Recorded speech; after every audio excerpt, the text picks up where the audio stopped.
नमस्कार, मैं मिथुन स्वागत करता हूं आप सभी का आपके अपने online platform back to book में। जहां पे मैं आज आप लोगों के लिए एक अलग टॉपिक लेके आया हूं और इस टॉपिक में जो है वो राष्ट्रपति से जुड़े टॉप 50 एमसीक्यू बेस्ड क्वेश्चन बताने जा रहा हूं, जो सभी एग्जाम के पॉइंट ऑफ व्यू से इम्पोर्टेंट होगा।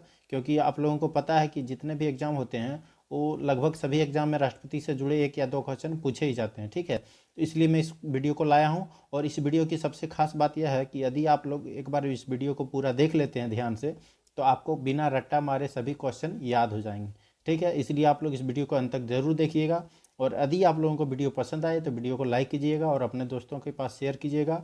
और अगर पसंद नहीं आए तो आप वीडियो को डिसलाइक कर सकते हैं। और यदि आप लोग चैनल पर नए हैं तो चैनल को सब्सक्राइब कर लें। तो चलिए स्टार्ट करते हैं आज का पहला क्वेश्चन। तो देखिए, पहला क्वेश्चन है कि इसमें पूछा गया है कि संविधान के किस भाग में राष्ट्रपति के बारे में उल्लेख किया गया है, ठीक है। तो देखिए, भारत के संविधान में टोटल जो भाग है वो 22 है, ठीक है।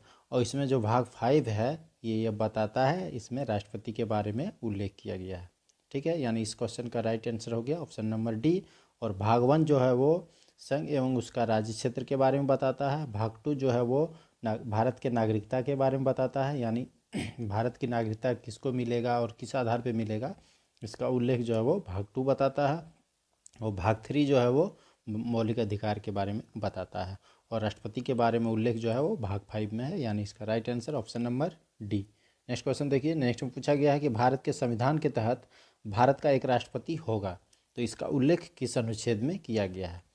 तो भारत के संविधान के तहत भारत का एक राष्ट्रपति होगा और इसका उल्लेख जो है वो आर्टिकल 52 बताता है, ठीक है। यानी भाग 5 के आर्टिकल 52 में यह बताया गया है कि भारत के संविधान के तहत भारत में एक राष्ट्रपति होगा।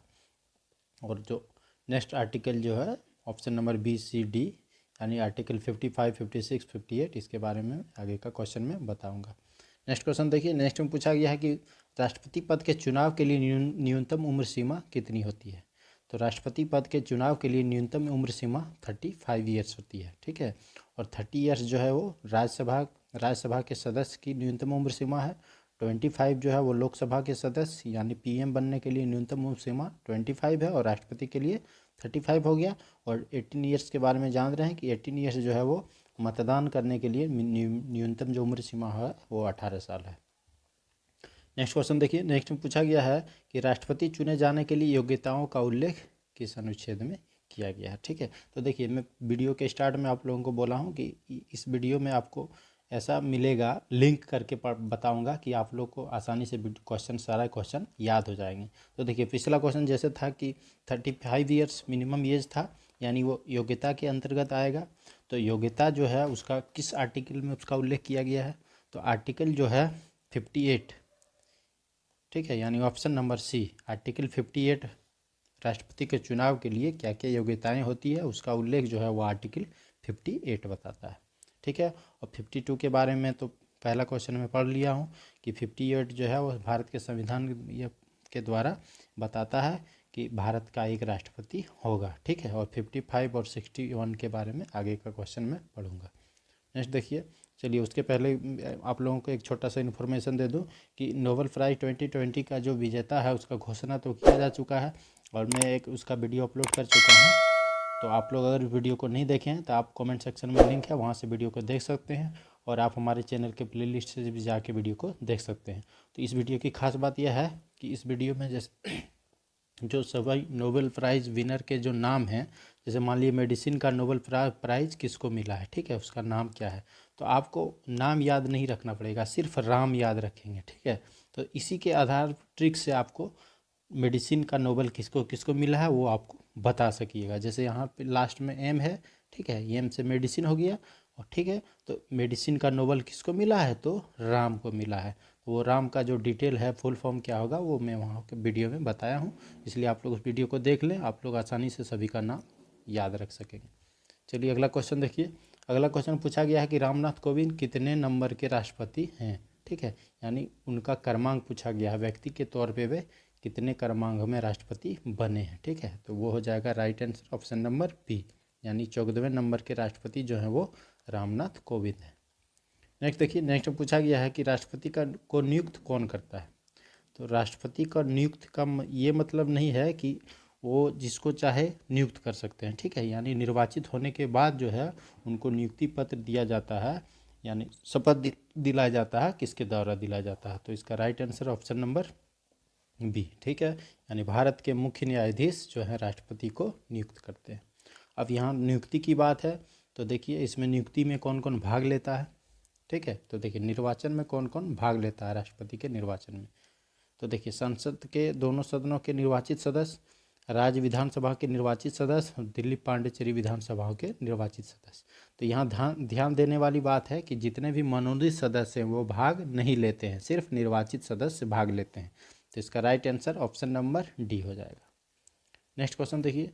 अब देखिए यहाँ पे निर्वाचन का बात था तो यहाँ पे हुआ कि राष्ट्रपति के चुनाव का उल्लेख जो है वो किस अनुच्छेद में किया गया, ठीक है। यानी राष्ट्रपति का जो निर्वाचन होता है उसका उल्लेख किस आर्टिकल के द्वारा किया गया है। तो उसका राइट आंसर होगा ऑप्शन नंबर बी, यानी आर्टिकल 54 जो है यह बताता है कि राष्ट्रपति के चुनाव में कौन कौन भाग लेगा। यानी जो पिछला क्वेश्चन में बताया हूँ उसके बारे में जो उल्लेख है वो आर्टिकल 54 में है।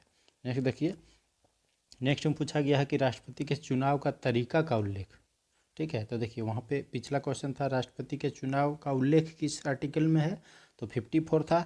यहाँ पे पूछा गया है कि राष्ट्रपति का चुनाव का तरीका यानी किस आधार पे किया जाएगा और किसका मत का वैल्यू कितना होगा, उसका उल्लेख जो है वो आर्टिकल 55 बताता है। यानी इसका right answer option number C, ठीक है। तो देखिए ये इसके बारे में यहाँ पे समझना है आप लोगों को कि जैसे मान ली एक विधायक का मत निकालना है, ठीक है। तो उसमें होता है कि राज्य की कुल जनसंख्या और डिवाइडेड राज्य विधानसभाओं के निर्वाचित कुल सदस्य इंटू 1/1000 का इक्वल टू एक विधायक का मत मूल्य निकलता है, ठीक है। यानी सभी स्टेट के सभी एमएलए का जो मत का वैल्यू होगा वो अलग अलग होगा, समझ गए। और अगला था कि एक संसद सदस्य के मतों का मूल्य, तो सभी राज्यों के विधायकों का मतों का मूल्य और संसद के निर्वाचित सदस्यों का कुल मूल्य इक्वल टू 1 MP का मतों का मूल्य होगा। यानी सभी MP का मूल्य जो है वो सेम होगा, ठीक है। लेकिन एक विधायक का मत का मूल्य जो है वो अलग अलग होगा, यानी एक स्टेट का अलग होगा दूसरे स्टेट का अलग होगा, ठीक है। तो ये जो है आर्टिकल 55 बताता है। नेक्स्ट क्वेश्चन देखिए। नेक्स्ट में पूछा गया है कि राष्ट्रपति के निर्वाचन में कौन कौन भाग नहीं लेता है। तो देखिए इसी के बारे में मैं आप लोगों को शुरू में बोला था कि आपको एकदम लिंक करके बताऊंगा ताकि आप लोग क्वेश्चन को आसानी से याद रख सकें। तो देखिए निर्वाचन की जब बात हुई थी तो सबसे पहले था कि इसका योग्यता और इसमें कौन कौन भाग लेता है और इसमें कैसे चुनाव होता है, किस आधार पे होता है, तो सारा हो गया। अब अगला क्वेश्चन बनता है कि निर्वाचन में कौन कौन भाग नहीं लेता। तो देखिए निर्वाचन में जो भाग लेने वाला था वो था सिर्फ निर्वाचित सदस्य, ठीक है। और भाग नहीं लेने वाला जो था वो क्या था, मनोनीत सदस्य। यानी संसद के दोनों सदन यानी लोकसभा राज्यसभा के जो मनोनीत सदस्य है वो भाग नहीं लेते हैं। राज्य के विधानसभाओं का जो मनोनीत सदस्य वो भी भाग नहीं लेते हैं और दिल्ली पांडिचेरी विधानसभाओं के भी मनोनीत सदस्य भाग नहीं लेते हैं। यानी इस क्वेश्चन का राइट आंसर होगा ऑप्शन नंबर डी।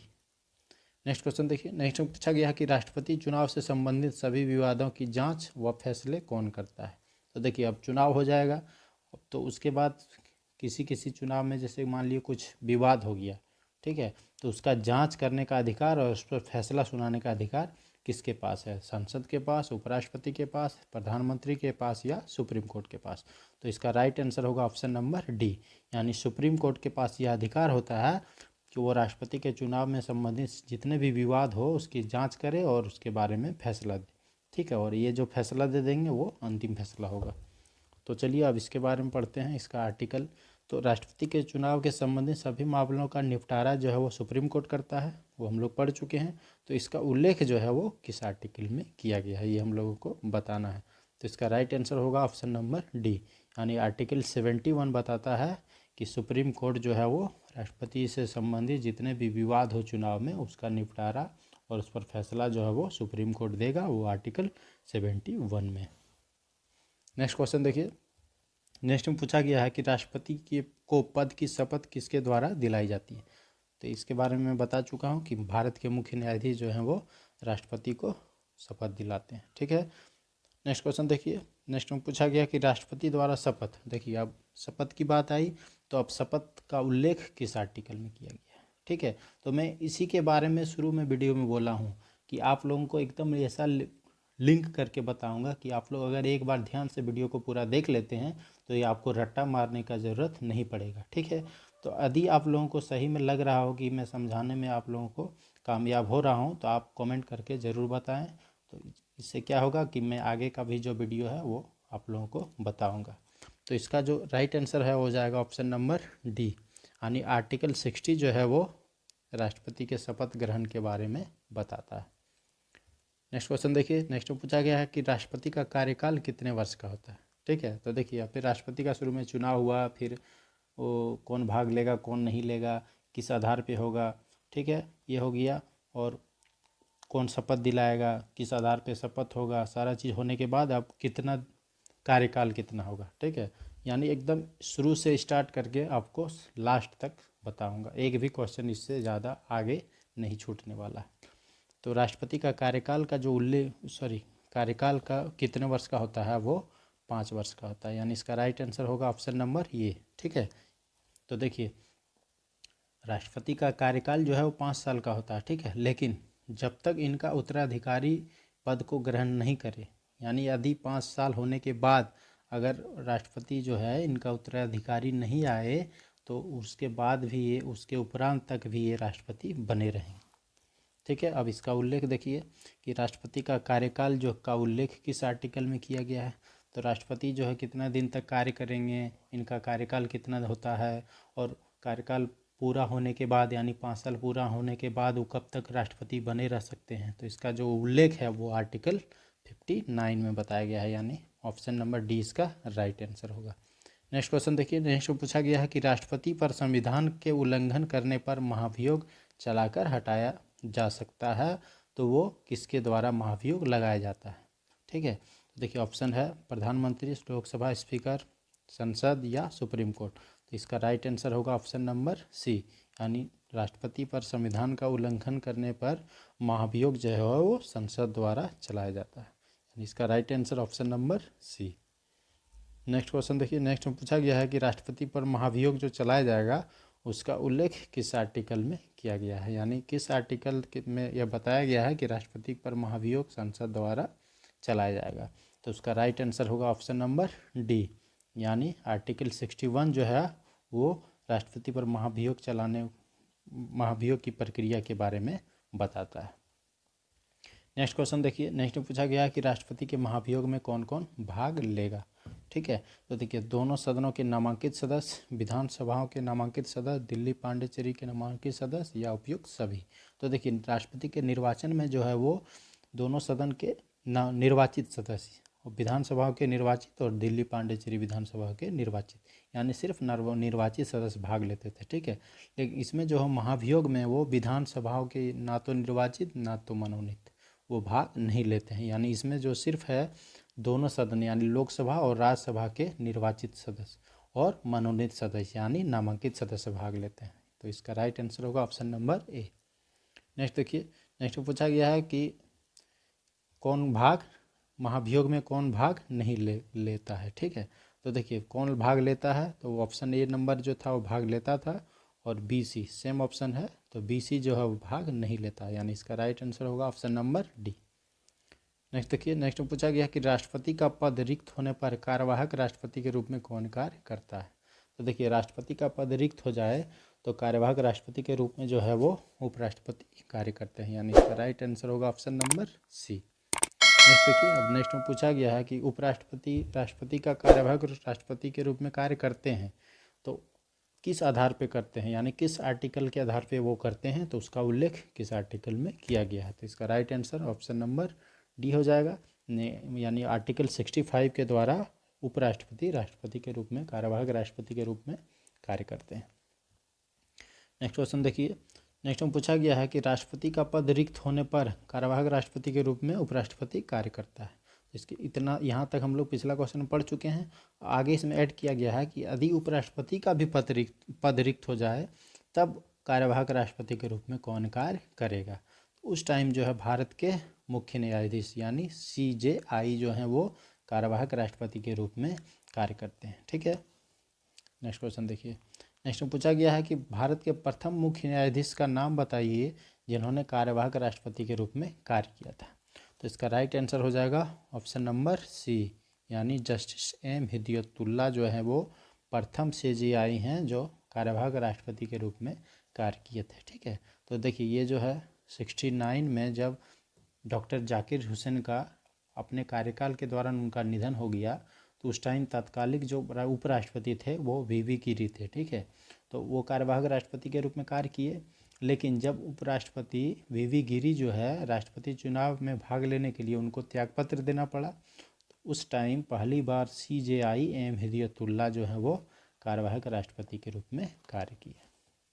ठीक है, नेक्स्ट क्वेश्चन देखिए। नेक्स्ट में पूछा गया है कि राष्ट्रपति का पद रिक्त होने की तिथि से कितने महीने के भीतर चुनाव कराना चाहिए। ठीक है, तो देखिए मान लो राष्ट्रपति का पद रिक्त हो गया तो उसका कार्यवाहक कौन कौन होगा ये हम लोग बता चुके हैं। अब अगला क्वेश्चन क्या बनता है उसके बाद कि अगर राष्ट्रपति का पद रिक्त हो गया तो कितना दिन तक रिक्त रहेगा। ठीक है, ये बताना है। तो वो right answer option number D, यानी 6 महीना से ज़्यादा नहीं हो सकता, यानी 6 महीने के अंदर आपको चुनाव कराना पड़ेगा। तो अब देखिए अब इसका उल्लेख किस आर्टिकल में है ये पढ़ेंगे। तो देखिए राष्ट्रपति पद की रिक्त को पूर्ति के लिए चुनाव कराने का जो टाइम होता है जो हम 6 महीना पढ़े पिछला क्वेश्चन में, तो वो किस आर्टिकल में उसके बारे में उल्लेख किया गया है। तो इसका राइट आंसर जो है वो हो जाएगा ऑप्शन नंबर सी, यानी आर्टिकल 62 जो है वो यह बताता है कि राष्ट्रपति का जो है चुनाव कितने दिनों के अंदर हो जाना चाहिए। नेक्स्ट क्वेश्चन देखिए। नेक्स्ट में पूछा गया है कि प्रथम राष्ट्रपति का नाम बताइए जिनका निधन उनके कार्यकाल के दौरान हुई थी। तो मैं इसके बारे में बता चुका हूँ, डॉक्टर जाकिर हुसैन 1969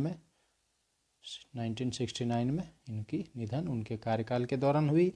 फिर वीवी गिरी उपराष्ट्रपति जो थे वो बने कार्यवाहक राष्ट्रपति, और जब वो चुनाव में भाग लेने गए और त्यागपत्र देना पड़ा तो प्रथम सीजेआई जो है एम हिदायतुल्लाह वो कार्यवाहक राष्ट्रपति के रूप में कार्य किए।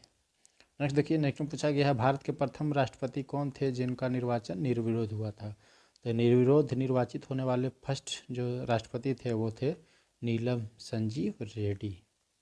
नेक्स्ट क्वेश्चन देखिए। नेक्स्ट में पूछा गया कि भारत में एक व्यक्ति कितने बार राष्ट्रपति पद पर निर्वाचित हो सकते हैं। तो इस भारत में जो है इसकी कोई सीमा नहीं है, यानी इसका राइट आंसर होगा ऑप्शन नंबर डी, यानी एक व्यक्ति जितनी बार चाहे राष्ट्रपति पद पर निर्वाचित हो सकते हैं। जबकि अमेरिका में जो है एक व्यक्ति सिर्फ 2 ही बार राष्ट्रपति पद पर निर्वाचित हो सकते हैं। नेक्स्ट क्वेश्चन देखिए। नेक्स्ट में पूछा गया है कि राष्ट्रपति का वेतन कितना होता है। तो राष्ट्रपति का वर्तमान में वेतन जो है वो डी यानी 5 लाख है। ठीक है, अगला क्वेश्चन देखिए। अगला क्वेश्चन पूछा गया है कि भारत के सैन्य बलों का सर्वोच्च सेनापति कौन होता है। तो भारत के सैन्य बलों का सर्वोच्च सेनापति जो है वो राष्ट्रपति होते हैं, यानी इसका राइट आंसर होगा option number A. Next question देखिए। नेक्स्ट में पूछा गया है कि भारत राज्य का प्रमुख कौन होता है। ठीक है, तो भारत राज्य का प्रमुख जो है वो राष्ट्रपति होते हैं, यानी इसका राइट आंसर होगा ऑप्शन नंबर बी। ठीक है, नेक्स्ट देखिए। नेक्स्ट में पूछा गया है कि राष्ट्रीय आपातकाल किस अनुच्छेद द्वारा लागू किया जाता है। तो राष्ट्रीय आपातकाल जो है वो आर्टिकल 352 यानी 352 के द्वारा राष्ट्रीय आपातकाल लगाया जाता है। ठीक है, और ये पहली बार जो है वो इंदिरा गांधी सरकार द्वारा लगाया गया था। नेक्स्ट क्वेश्चन देखिए। नेक्स्ट में पूछा गया है वित्तीय आपातकाल किस अनुच्छेद द्वारा लागू किया जाता है। तो वित्तीय आपातकाल जो है वो 360 यानी 360 के द्वारा लगाया जाता है। ठीक है, और राष्ट्रीय आपातकाल यानी नेशनल इमरजेंसी जो है वो 352 ये बता दिया मैं पिछला क्वेश्चन में, और इकोनॉमिकल इमरजेंसी जो है वो 360 के द्वारा लगाया जाता है। और एक और इमरजेंसी है राष्ट्रपति शासन, यानी राज्यों में राष्ट्रपति शासन का जो है वो किस अनुच्छेद द्वारा लागू किया जाता है। तो वो है इसका right answer option number B, यानी आर्टिकल 356 जो है वो उसके द्वारा राज्यों में जो है राष्ट्रपति शासन लगता है, वो आर्टिकल 356 बताता है। ठीक, तो इससे रिलेटेड एक कोई इंपॉर्टेंट क्वेश्चन मैं आप लोगों से पूछता हूँ। यदि आप लोगों को पता है तो आप वीडियो को पॉज करके कमेंट सेक्शन में ज़रूर कमेंट करें, और यदि नहीं पता है तो मैं आप लोगों को वीडियो के लास्ट होते होते उसको बता दूंगा। तो देखिए नेक्स्ट क्वेश्चन। अब नेक्स्ट क्वेश्चन पूछा गया है कि लोकसभा को विघटित कौन कर सकता है। तो लोकसभा का विघटन जो है वो राष्ट्रपति कर सकते हैं, यानी इसका राइट आंसर होगा ऑप्शन नंबर ए। ठीक है, नेक्स्ट क्वेश्चन देखिए। नेक्स्ट में पूछा गया है कि राष्ट्रपति द्वारा अध्यादेश कब जारी किया जा सकता है। तो आर्टिकल 123 द्वारा राष्ट्रपति जो है वो अध्यादेश ला सकते हैं। ठीक है, तो इसमें पूछा गया है कि राष्ट्रपति अध्यादेश जो है वो कब जारी कर सकते हैं। जब दोनों सदन सत्र चल रहा हो, यानी लोकसभा का भी सत्र चल रहा हो और राज्यसभा के भी सत्र चल रहा हो, या जब दोनों अथवा किसी एक सदन का सत्र न चल रहा हो। तो ऑप्शन नंबर सी, ये और दो दोनों, या नन ऑफ दिस। तो इसका राइट आंसर है ऑप्शन नंबर बी, यानी जब दोनों सदन यानी राज्यसभा और लोकसभा का सत्र नहीं चल रहा हो, या कम से कम एक सदन का सत्र न चल रहा हो, राष्ट्रपति तब अध्यादेश ला सकते हैं। और जब दोनों सदन चलता है तो राष्ट्रपति अध्यादेश नहीं ला सकते हैं। तो देखिए, अब अध्यादेश की बात हुई, तो अध्यादेश जो है वो किस आर्टिकल के द्वारा होता है। तो राष्ट्रपति जो अध्यादेश जारी करते हैं तो इसकी शक्ति का जो उल्लेख है वो किस आर्टिकल में किया गया है। तो आर्टिकल 123, यानी आर्टिकल 123 द्वारा राष्ट्रपति अध्यादेश लाते हैं। और अध्यादेश जब लाते हैं तो टाइम कैसा होना चाहिए, मतलब सत्र, कौन सा सत्र चलना चाहिए या नहीं चलना चाहिए, तो उसके बारे में पिछला क्वेश्चन में बता चुका हूँ। नेक्स्ट क्वेश्चन देखिए। नेक्स्ट में पूछा गया है कि राष्ट्रपति की क्षमादान की शक्ति का अनुच्छेद, शक्ति का उल्लेख जो है वो किस अनुच्छेद में किया गया है। तो राष्ट्रपति जो है वो क्षमादान करने की शक्ति होता है उनके पास, तो किस किस अनुच्छेद के द्वारा, यानी किस आर्टिकल द्वारा उस शक्ति को बताया गया है। यानी आर्टिकल 72 में राष्ट्रपति के क्षमादान की शक्ति के बारे में उल्लेख किया गया है।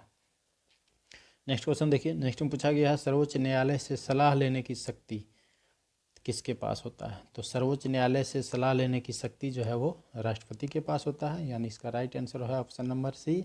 अब अगला क्वेश्चन होगा कि सर्वोच्च न्यायालय से सलाह तो राष्ट्रपति लेते हैं, लेकिन किस आर्टिकल के आधार पे सलाह लेते हैं।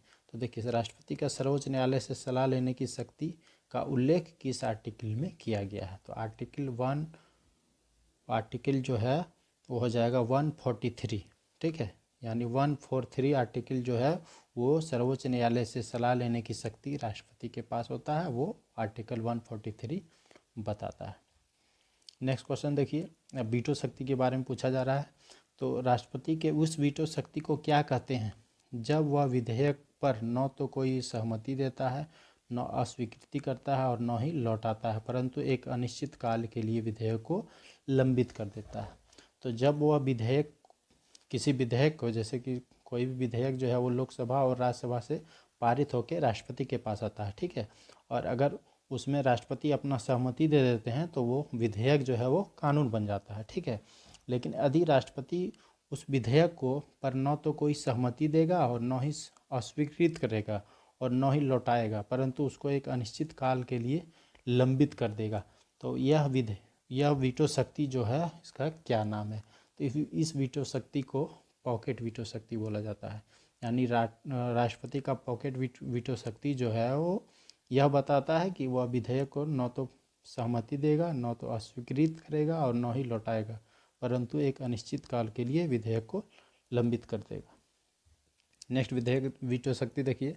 नेक्स्ट पूछा गया है कि राष्ट्रपति के उस वीटो शक्ति को क्या कहते हैं जब वह किसी विधेयक को संसद के पूर्ण विचार हेतु लौटाता है, ठीक है, जब वह संसद में कोई विधेयक को पूर्ण विचार हेतु लौटाता है। यानी जैसे अभी पिछला क्वेश्चन में बताया कि लोकसभा और राज्यसभा में जब विधेयक पारित हो जाता है तो राष्ट्रपति के पास आता है और राष्ट्रपति यदि उस पर सहमति दे देते हैं तो वो कानून बन जाता है। तो इसमें पूछा गया है कि वो किस वीटो शक्ति में है कि जब वह विधेयक को संसद में पूर्ण विचार हेतु लौटा देता है। तो उसका जो नाम है वो है निलंबनकारी वीटो, यानी इसका राइट आंसर होगा ऑप्शन नंबर ए। और इस वीटो में बताया गया है कि यदि संसद द्वारा फिर से बिना कोई संशोधन किए, ठीक है, उस विधेयक को पुनः राष्ट्रपति के पास भेज देता है तो इस बार जो है राष्ट्रपति जो है उसको अस्वीकृत या लौटा नहीं सकता है। नेक्स्ट देखिए। नेक्स्ट में पूछा गया है कि राष्ट्रपति की उस वीटो शक्ति को क्या कहते हैं जिसमें वह संसद द्वारा पारित किसी विधेयक को अपने पास सुरक्षित रखता है। तो जब वह राष्ट्रपति द्वारा विधेयक संसद द्वारा पारित विधेयक को जब राष्ट्रपति अपने पास सुरक्षित रखते हैं तो उसको जो है अत्यंतिक वीटो कहते हैं। यानी इसका राइट आंसर होगा option number C, pocket veto और निलंबनकारी वीटो के बारे में पढ़ चुके हैं और इस क्वेश्चन में अत्यंतिक वीटो था। ठीक है, तो ये जो है राष्ट्रपति के पास 3 वीटो पावर होता है, आप लोगों को याद रखना, ये एग्जाम में पूछा जाता है। अब देखिए, सबसे पहले राष्ट्रपति शासन किस राज्य में लगाया गया था, तो मैं इसके बारे में पीछे क्वेश्चन पूछा था, यदि आप लोग नहीं बता पाए तो देखिए सबसे पहले जो है वो पंजाब में राष्ट्रपति शासन लगा था और ये 1951 में लगा था। ठीक है, नेक्स्ट क्वेश्चन देखिए। नेक्स्ट में पूछा गया है कि सबसे अधिक बार राष्ट्रपति शासन किस राज्य में लगाया गया है, तो सबसे अधिक बार राष्ट्रपति शासन मिजोरम और उत्तर प्रदेश, यानी इसका राइट आंसर होगा ऑप्शन नंबर डी। दोनों में अभी तक 10-10 बार राष्ट्रपति शासन लग चुका है। तो पिछला क्वेश्चन हम लोग पढ़े हैं कि राज्य में जो राष्ट्रपति शासन लगता है वो किस आर्टिकल के आधार पर लगता है, यानी 356 के आधार पे जो है वो 10-10 बार राष्ट्रपति शासन मिजोरम में और उत्तर प्रदेश में लग चुका है, जो कि सबसे अधिक बार है। नेक्स्ट क्वेश्चन देखिए। नेक्स्ट में पूछा गया है कि प्रथम महिला राष्ट्रपति कौन है, तो मीरा कुमार जो है वो प्रथम लोकसभा अध्यक्ष थे, सरोजनी नायडू प्रथम राज्यपाल थे, महिला राज्यपाल और महिला लोकसभा अध्यक्ष, और प्रतिभा पाटिल जो है वो प्रथम महिला राष्ट्रपति थी। नेक्स्ट क्वेश्चन देखिए। नेक्स्ट में पूछा गया है संसद के संयुक्त अधिवेशन को कौन बुला सकता है, तो संसद के संयुक्त अधिवेशन को राष्ट्रपति बुला सकता है, यानी इसका राइट आंसर होगा option number C. Next question देखिए। नेक्स्ट क्वेश्चन में पूछा गया है कि प्रत्येक नए चुनाव के बाद प्रत्येक वर्ष संसद के प्रथम अधिवेशन को कौन संबोधित करता है, तो प्रत्येक नए चुनाव के बाद प्रत्येक वर्ष संसद के प्रथम अधिवेशन को राष्ट्रपति संबोधित करता है, यानी इसका राइट आंसर होगा option number D. Next question पे देखिए। नेक्स्ट पूछा गया है केंद्रीय बजट को संसद के समक्ष कौन रखता है, तो केंद्रीय बजट को संसद के समक्ष राष्ट्रपति रखते हैं, यानी इसका राइट आंसर होगा ऑप्शन नंबर बी। नेक्स्ट देखिए। नेक्स्ट पूछा गया है कि अंतर्राष्ट्रीय संधि और समझौते किसके नाम पे किया जाता है, तो अंतर्राष्ट्रीय संधि और समझौते जो है वो राष्ट्रपति के नाम पे होता है, यानी इसका राइट आंसर होगा ऑप्शन नंबर डी। ठीक है, नेक्स्ट देखिए। नेक्स्ट में पूछा गया है कि राष्ट्रपति भवन का निर्माण कब हुआ, तो इसका राइट आंसर होगा ऑप्शन नंबर डी, यानी राष्ट्रपति भवन का निर्माण जो है वो 1929 को हुआ और ये 1912 में बनने की शुरुआत हुआ था और 17 साल बाद 1929 को ये बन के तैयार हुआ। ठीक है, नेक्स्ट क्वेश्चन देखिए। नेक्स्ट में पूछा गया है कि राष्ट्रपति भवन का पुराना नाम क्या था, Victoria house, Elizabeth house, viceroy house या इनमें से कोई नहीं, तो राष्ट्रपति भवन का जो नाम 1950 यानी 1950 से राष्ट्रपति भवन का पहले जो है नाम वायसराय हाउस था। ठीक है, यानी इसका राइट आंसर होगा ऑप्शन नंबर सी, और 1950 के बाद से इसको राष्ट्रपति भवन बोला जाने लगा। नेक्स्ट क्वेश्चन देखिए। नेक्स्ट में पूछा गया है कि राष्ट्रपति भवन का वास्तुकार कौन था, तो राष्ट्रपति भवन का वास्तुकार था एडविन लेटियर लुटियंस, यानी इसका राइट आंसर होगा ऑप्शन नंबर ये। ठीक है, एडविन लेटियर लुटियंस जो है वो राष्ट्रपति भवन के वास्तुकार थे। नेक्स्ट देखिए। नेक्स्ट में पूछा गया है राष्ट्रपति भवन दिल्ली के किस क्षेत्र में स्थित है, प्रगति मैदान क्षेत्र में, कॉनॉट प्लेस में या रायसीना हिल्स में, तो इसका राइट आंसर होगा ऑप्शन नंबर सी। ठीक है, यानी राष्ट्रपति भवन जो दिल्ली में है वो दिल्ली के रायसीना हिल्स क्षेत्र में है। नेक्स्ट देखिए। नेक्स्ट पूछा गया है कि भारत का राष्ट्रपति किसका एक अभिन्न अंग होता है। ठीक है, तो भारत का राष्ट्रपति जो है वो संसद का एक अभिन्न अंग होता है। नेक्स्ट क्वेश्चन देखिए। नेक्स्ट में पूछा गया है कि राष्ट्रपति अपना त्यागपत्र किसे देता है, तो राष्ट्रपति अपना त्यागपत्र जो है वो उपराष्ट्रपति को देता है, यानी इसका राइट आंसर होगा ऑप्शन नंबर बी। ठीक है, ये हम लोग का आज का लास्ट क्वेश्चन था, और यदि आप लोगों को वीडियो अच्छा लगा होगा और आप लोग इसको आसानी से समझ पाए होंगे और मैं इसको लिंक करके अगर आप लोगों को बता पाया होंगे और आप लोग समझ पाए हैं तो आप लोग वीडियो को लाइक ज़रूर करें और वीडियो को अपने दोस्तों के पास शेयर ज़रूर करें, और आप कमेंट करके बताएं कि आपको वीडियो कैसा लगा, और यदि आप लोग चैनल पे नए हैं तो आप चैनल को सब्सक्राइब कर लें। धन्यवाद।